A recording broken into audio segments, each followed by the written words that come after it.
దీర్ఘకాలికంగా ఉన్న ఉద్యోగుల సమస్యలను ప్రభుత్వం వెంటనే పరిష్కరించాలి.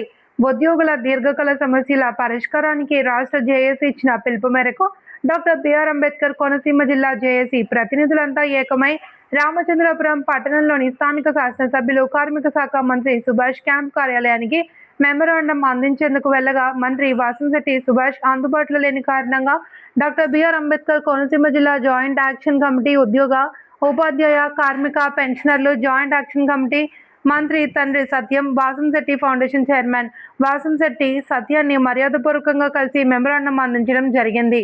అంతకుముందు వాసంశెట్టి సత్యం ఇది రాష్ట్ర ప్రభుత్వ పాలసీ అని తాను మంత్రి సుభాష్ దృష్టికి తీసుకువెళ్తాను అని ఆయన హామీ ఇచ్చారు. ఈ కార్యక్రమంలో AP JAC doctor BR Ambedkar Konaseema జిల్లా secretary general SN Muniswararao, co chairman K Kalyan Babu, CH Suryarao, M Kashi Visweswararao, K Lokeswararao, M Krishna, M Amrutharao, N Srinivasarao, P Ramadurgarao, P Suresh, M Pradeep తదితరులు పాల్గొన్నారు.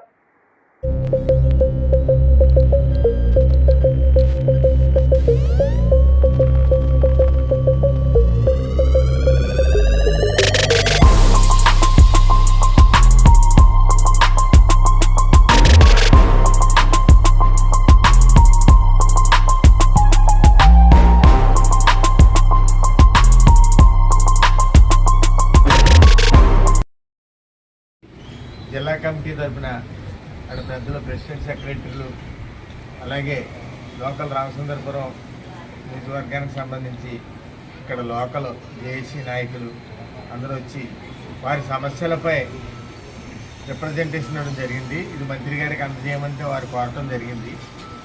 ఇది ఒక రాష్ట్ర పాలసీ కాబట్టి మంత్రి గారి దృష్టికి తీసుకెళ్ళి ఈ రిప్రజెంటేషన్ మంత్రి గారికి అందజేసి మంత్రి గారి ద్వారా సీఎం గారికి అందజేయడం జరుగుతుంది.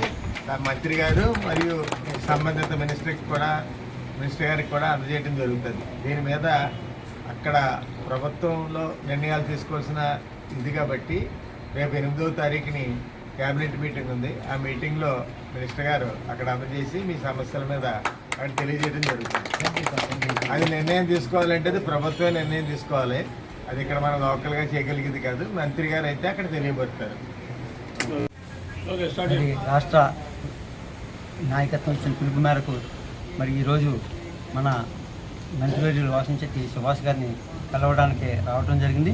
మరి మంత్రి గారు మనకి అర్జెంటుగా ఆయన హైదరాబాద్ వెళ్ళడం వల్ల వారి తండ్రి గారైన వాసంశెట్టి సత్యం గారికి మన రిప్రజెంటేషన్ ఇవ్వటం, మన యొక్క సమస్యలైన పిఆర్సీ చైర్మన్ నియమించి వెంటనే ఐఆర్ ఇప్పించమని, అలాగే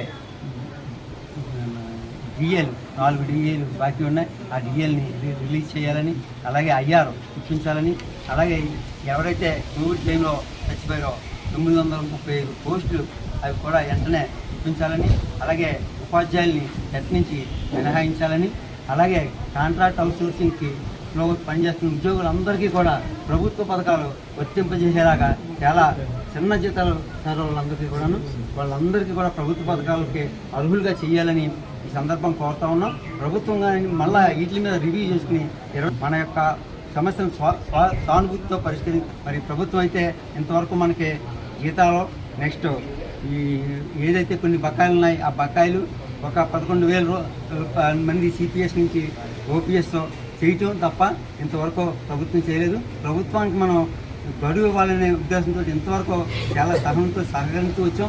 ఎందుకంటే ప్రభుత్వం వచ్చేటప్పటికి చాలా అవతవకలు చాలా ఉన్నాయి. ప్రభుత్వం కూడా చాలా కష్టపడి మరి చేస్తామని మేము కూడా కష్టపడి ప్రభుత్వానికి సహకరిస్తూ ఉన్నాం. తప్పనిసరిగా మరి మా యొక్క సమస్యలని మరి మాకు కూడా అనేక రేట్లన్నీ కూడా పెరిగిపోతున్న విషయం మినిస్టర్ గారికి కూడా తెలుసు కాబట్టి మా సమస్యలన్నీ కూడా సానుభూతితోటి ప్రభుత్వం దృష్టికి తీసుకెళ్లాలని ఈ సందర్భంగా కోరుకుంటూ మాకు సహకరించిన పెద్దలు సత్యం గారికి సర్వదా ఎప్పుడు కూడా కృతజ్ఞులు అయి ఉంటాం. Thank you very much sir. నమస్తే.